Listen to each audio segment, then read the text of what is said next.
Hello mga koys.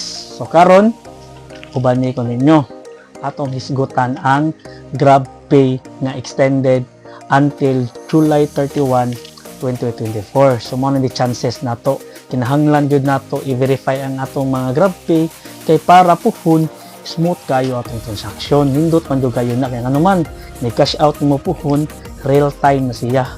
May cash out makuha dayon diretso. Mao na yung nakanindot sa GrabPay. Unya, katupong mga bag-o lang ni-verify sa ilahang account, mga 1 to 2 days, i-check jud ninyo inyong mga Gmail. Nganuman, mo email man na si Grab about sa verification nga ang nakabutang dito, verify your email. So, imo ra tong i-click. Pag maklik to nimo, ma-verify yun na inyong account. Unya, naghan makini chat na ko regarding sa ilahang mga GrabPay kay usa ka semana na kuno, duha ka semana, usa ka buwan.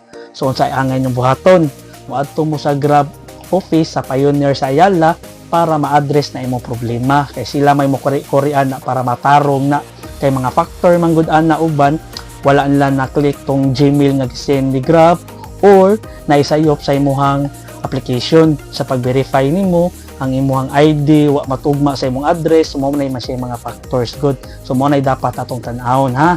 So daghang salamat. So mo ra na update nato karon sa ato ang GrabPay.